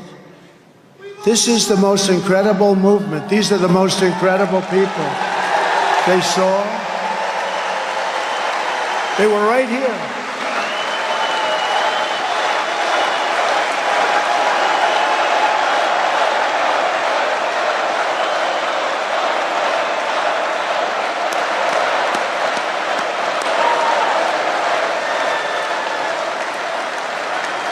And it was a group similar to this, a little bit larger, twice the size. And those people, and there was one guy, I got to meet him. He was dressed in black. He had sort of a green floppy hat on. Not only didn't he run, and there were others that did this too. He stood up. Bullets are going, you just look at him. Did you see him? Does everyone, I mean, you've seen this clip hundreds of times. People call up, they see it hundreds. They just, but look at that guy. He's not afraid. And then he's pointing. There he is. And the Secret Service sniper with one bullet, he did a great job. It would be nice if it would have been earlier. But one bullet from a much further distance. And let me tell you, the Secret Service is taking a lot of heat, but I was under fire, and I was down, and I was here, and they came rushing, and there were bullets coming at us because it was whizzing over my head. And I don't know how they didn't get hit, but they had 7 or 8 guys that absolutely, you talk about bravery, they jumped on top of me, they shielded my body. I mean, to a point that was amazing. And we have to remember that too. We have to remember, they understand, they made some mistakes, but I'll tell you what, bravery was incredible because those bullets were flying. They were flying nasty, and it didn't stop them. You saw how fast they moved. They just moved, and they jumped on me. I could show you an arm here. I said, these are strong people. But I'll tell you, they were very brave people. That was a very incredible thing. And fortunately, maybe it could have been a little bit earlier, but that sniper for Secret Service, he was a world-class shooter. And from probably 400 yards, that's 4 football fields, because he was over there, quite a bit away. And this guy was over here, 130 yards away. So you add it up and you double it or triple it. And one shot, boom. Because if that didn't happen, a lot of people would be gone right now. A lot of people. But there was great bravery displayed, and you have to hear that also. You have to hear that. There was no like, oh, let me get out of here. I want to resign immediately from Secret Service. No, there was incredible. Every one of them. There wasn't one that was slow. A woman who was on my right, she was shielding me, beautiful person. She was shielding me everything she could. And she got criticized by the fake news because she wasn't tall enough. Well, you know, she wasn't tall enough because I'm tall and she wasn't tall enough. And she was criticized. She was so brave. She was shielding me with everything. She wanted to take a bullet because the bullets were flying. Incredible. And every one of those guys. But the amazing thing is the people behind me, and you didn't see this because you don't see it, but we had a field as far as the eye could see, much more than what we have here. If you added everyone would be like, but even if I could see, nobody ran. And the crowd experts say when there's a shot fired, like in a soccer stadium, the whole place, they call it a stampede. They run for the gates. Nobody ran because they saw I was in trouble. And it's an amazing thing. I'm telling you, this is a movement the likes of which nobody has ever seen before. And I feel the same way about that. Yeah? Thank you. Those people are great. I just want them to know that. They're all sort of famous now, you know. But it's not, you don't see one person running off that platform. The women, a couple of them ducked, but they got up. They got up, everyone. There's not one person that ran, and some of these guys and some of the women, they stood up in the face of all that noise and all that scary stuff, and with all the blood that they were witnessing, they stood up and they were looking right, because they wanted to help Secret Service and they wanted to help the police. They wanted to find out who that guy was. So I just thank that whole crowd, but those people behind me and the people in front were the exact same thing. You just didn't get to see them. If Baltazar Harris stays in charge, every week we will bring a never-ending stream of illegal alien rapists, bloodthirsty killers, and child predators to go after our sons and daughters. That's what's going to happen. Nothing good is going to happen out of this. If I'm elected, we will immediately deputize the local police and form a massive dragnet to scour the nation for the monsters who are murdering and raping our children, and we will ship them out of our country immediately. And those countries will take them back. You know, under President Obama, they wouldn't take them back. They said, no, sir, we can't do it. They won't take them back. They put planes on the runways. I said, what do you mean planes? They put planes on the runway, so when we fill a plane full of MS-13, we're going to land in Guatemala or Honduras or El Salvador or some country. We can't land the plane. They have planes sitting on the runway. This has gone on for years, so I said, I want them all out of here. They said, we can't for that reason. They have the roads all clogged. I said, how much money do we pay them? Because we pay everybody money because we're so stupid. So the three countries, we paid about $750 million a year for economic development. I haven't seen too much economic development. So I said, tell them they're delinquent, they're in violation of everything, and we're not paying them anymore. And they did. They said, we're not paying you anymore. And the next day, I got 3 calls from the presidents of those 3 countries. I won't tell you exactly which ones, but you sort of have an idea. And they said, Mr. President, sir, is there a problem? Now, you have to understand, they've been telling Obama and Biden for years, we're not taking your people back, and we just kept paying them like stupid people, pay. I said, they're delinquent. I said, you're delinquent. But they said to me, sir, is there a problem? We seem to have a problem. This was early in the morning. I got 3 separate calls almost at the same time. Is there a problem, sir? Because they were notified there's no more money coming their way. I said, yeah, the problem is all the people, and they send them. They don't just come here. They send them. They put them in caravans, and they send them. And they put most of their bad ones in those caravans. They put the prisoners, they put the mental patients, they put a lot of bad ones. So I said, no, we're not sending you any more money. They said, sir, we would be so delighted to take back MS-13. We love them very much. They took back everybody. From that point on, we took out thousands and thousands of criminals, and we sent them back to their country. They said, we would be delighted to take them back, sir. And we took out thousands and thousands, and like Dwight Eisenhower, people think of Dwight Eisenhower as a moderate, but he wasn't a moderate when it came to the border. He was the toughest guy we had as a president. He hated when people would come across our border, and he would deport them immediately. Dwight Eisenhower, you don't think so? We have no choice, but we're going to have to do it. But we have a much bigger problem than he ever did, and the problem was caused by Kamala and Joe, Crooked Joe. I wonder if Joe got any money for doing that. Kamala wants to be the president for criminals and illegal aliens. I want to be the president for law-abiding Americans of every race, religion, color, and creed. Harris is so extreme and unhinged that she has even declared the terms illegal alien and radical Islamic terrorism to be forbidden and unacceptable. You're not allowed to use those terms, but that's what it is. Some of it. If she's elected, she will flood our country with refugees from Hamas-controlled terrorist epicenter in Gaza, the Gaza Strip.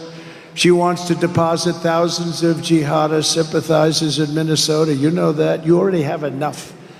I mean, how the hell do you have these Congress people elected?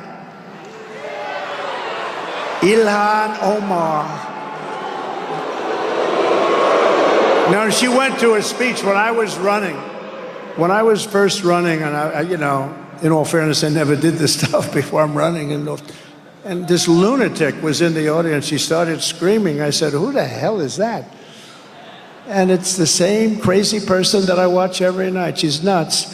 And she gets reelected by not a lot, but she gets reelected. How do you have people like that?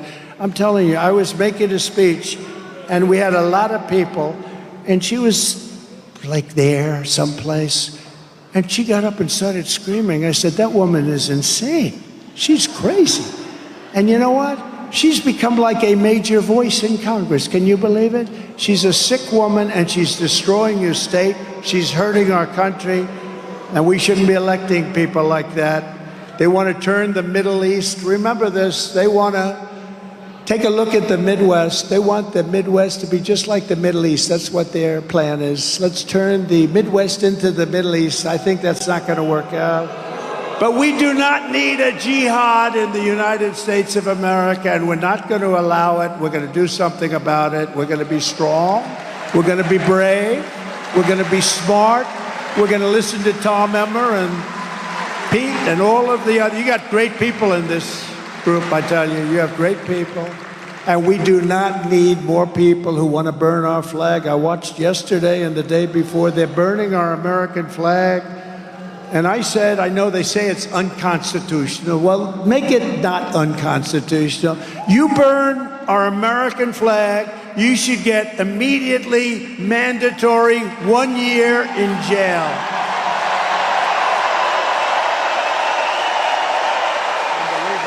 Unbelievable. Go for it. To do it.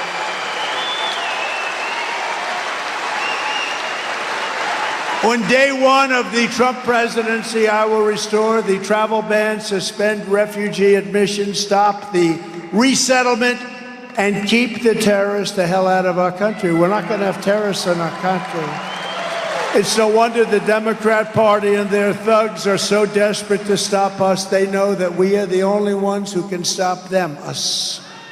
All of their persecution is only happening because I am running for president and leading big in the polls, including in the great state of Minnesota. I saw a poll today where I'm up to. Doesn't mean much, but it means something, right? 1972, Richard Nixon was elected. Can you believe that? I think there's some hanky-panky going on because I've had a lot of rallies here. We have rallies. What I've done for your upcountry with the iron ore, and those people, they loved us, and then these guys came back and they changed everything, and just disgraceful what they did.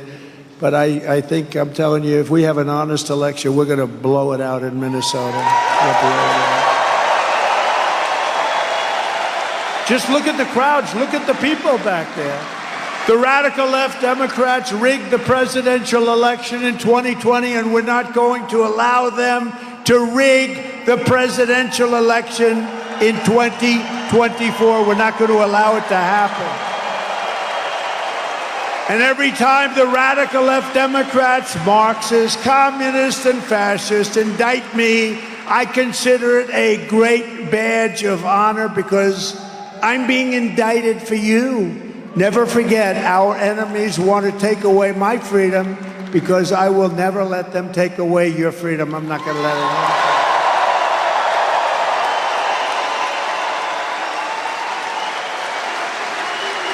I say this, I got indicted more than Al Capone.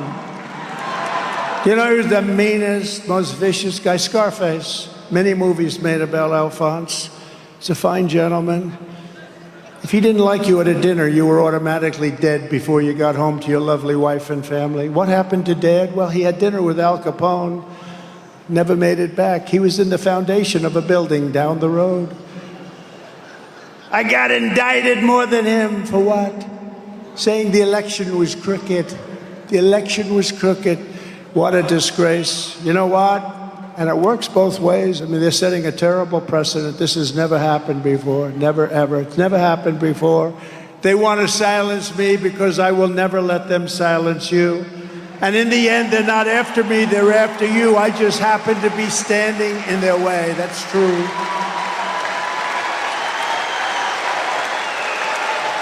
So just in closing, I have to say, because we're really joined by great people, we're pleased to be joined tonight by many fantastic Minnesota Patriots, including House Majority Whip, and I can tell you he's a tough guy and a strong guy, and we've become, I really believe, really good friends, and he's working the state. He's going to give me the biggest surprise on November 5th. Tom Emmer, great guy.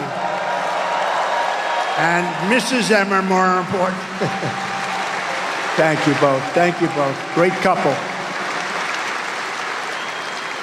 And members of Congress, he's a great hockey player. We're in a big hockey arena, but he's a great one of the best. Pete Stauber.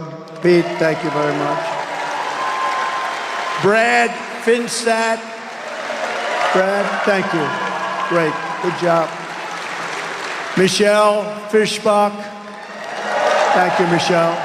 Great job. You have great people here. Minnesota House Republican leader Lisa Damon. Lisa, wherever you are. Thank you, Lisa. And Minnesota Senate Republican leader Mark Johnson. Thank you, Mark. Thank you, Mark. Great job. We have great people. We have great people on this state. These are great leaders. They're patriots. From the moment we take back the White House from Kamala Harris and crooked Joe Biden, I believe we're going to have the 4 greatest years in the history of our country. We're going to do it fast. We're going to turn it around fast. We're going to get it started fast. Starting on day 1, we will end inflation and make America affordable again. It's not affordable now. People are dying. They can't afford bacon. They can't afford anything.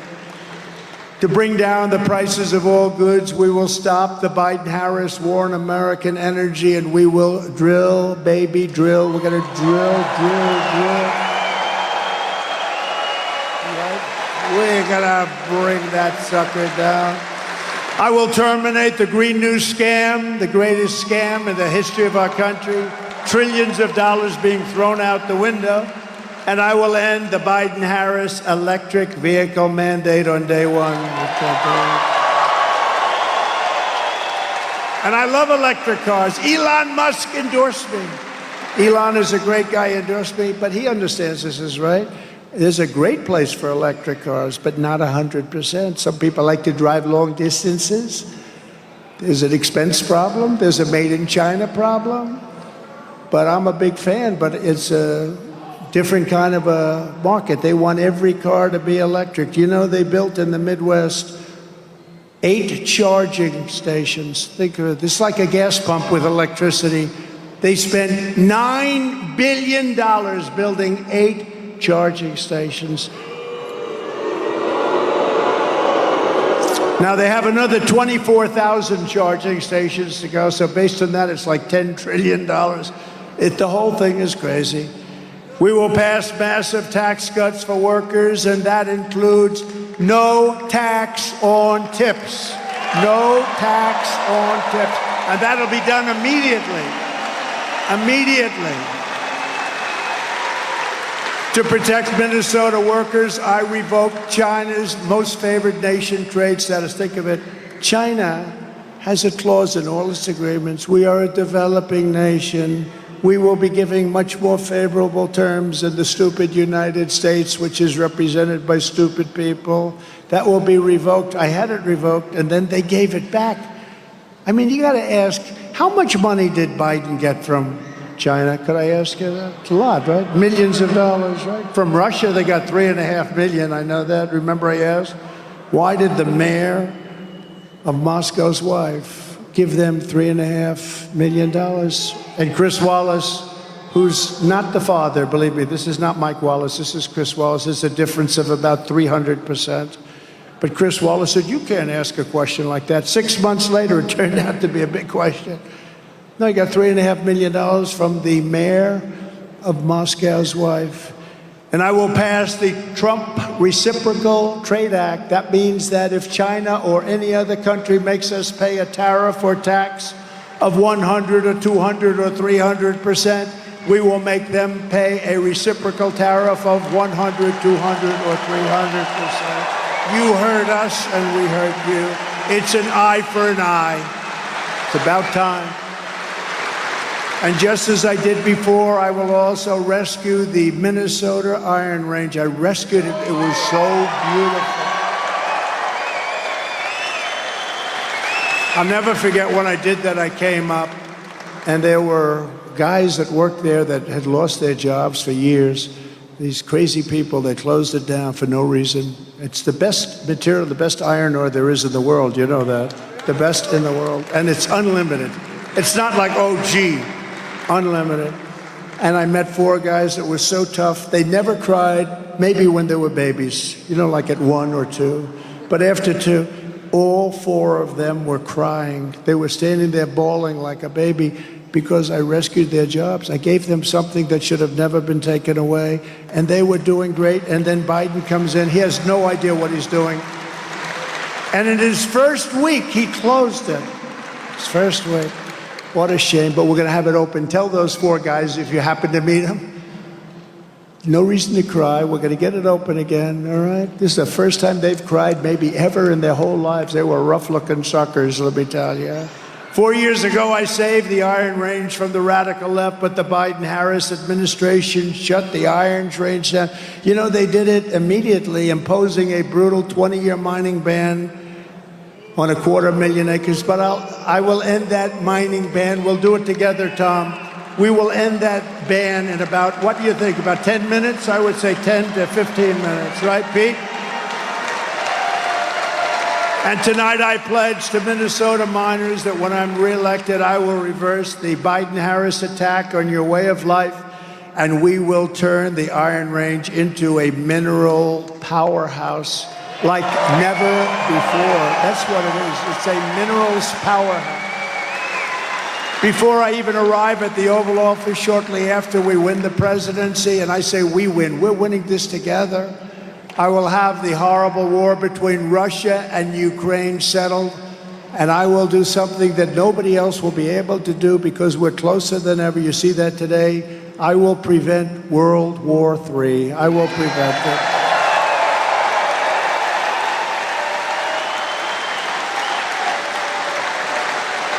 I will restore peace through strength. That's what we had. We didn't have to fight. You know, I knocked out 100% of the ISIS caliphate. Did it in 1 month. It was supposed to take 5 years. We have the greatest military in the world, and they're not woke. Some of the stiffs on top are woke, but nobody cares about them. In my next term, we will build a great Iron Dome missile defense shield over our country, a dome like has never been ever seen before, and it will be entirely made in Minnesota and in the USA. It's going to be fully made in the USA, and Minnesota's got a big piece of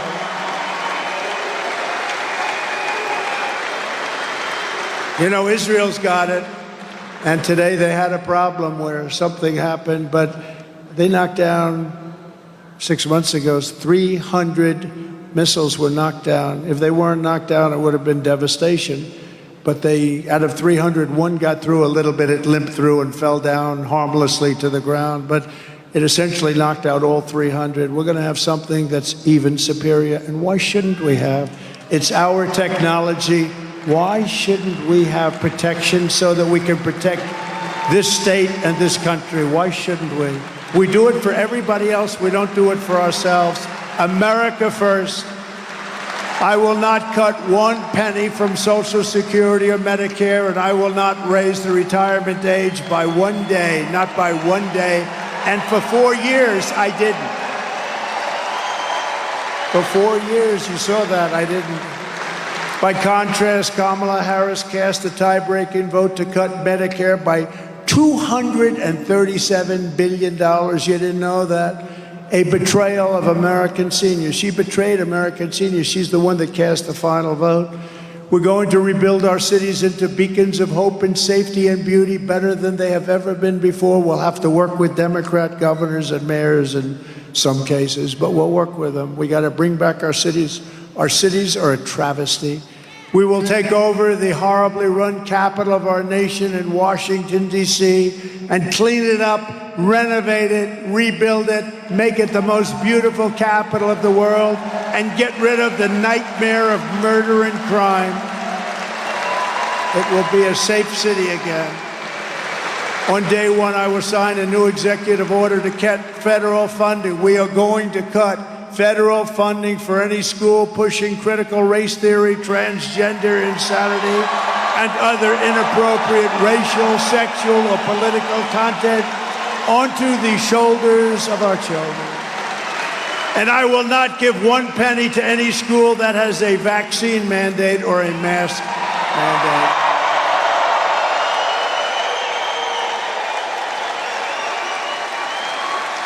And I will keep men out of women's sports.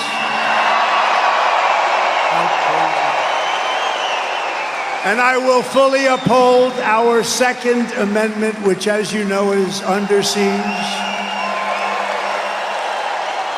As you know, I got the full and total support of the NRA. They totally endorsed me and support me, but it is under siege, our Second Amendment. And nothing happened with us. We kept it, and we will keep it. You need it. You have to have it for protection and many other reasons. We will protect innocent life, and we will restore free speech, and I will secure our elections. Our goal will be one-day voting with paper ballots, proof of citizenship, and voter ID. Very simple. But until then, Republicans must win. We got to win, win, win. We want a landslide that's going to be so successful. It's very hard. We got to win by a lot. We're going to do the too big to rig. Don't laugh. That's a nice little statement, but it means a lot. If you want to save America, get your friends, get your family, get everyone you know to vote early, vote absentee, vote on election day. I don't care when you vote, but you got to vote. Everybody's going, you got to go out and vote. And if you want to help us ensure election integrity, sign up at protectthevote.com. Protectthevote.com. So in conclusion, from Rochester to Duluth, from Marshall to Minneapolis, from St. Paul to right here in St. Cloud,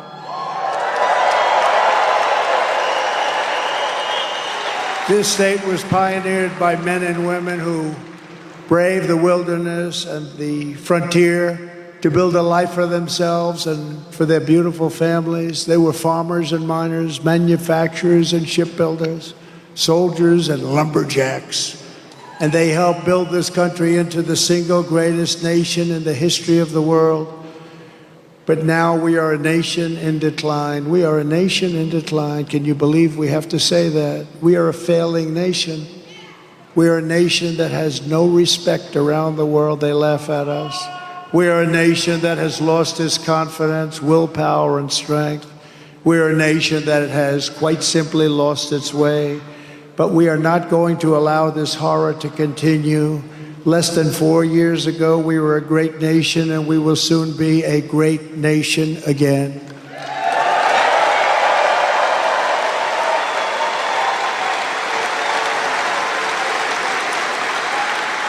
With our leadership, every disaster Joe Biden and Kamala Harris have created can be fixed, and it can be fixed very quickly. You will be amazed at how quickly it will be fixed. This country will be put back together very soon. Every problem can be solved, and every wrong can be rectified. By this time next year, America's borders will be strong, sealed, and secure. Inflation will be in full retreat. Our economy will be roaring back. Optimism will be surging. The American dream will be thriving again for citizens of every race, religion, color, and creed.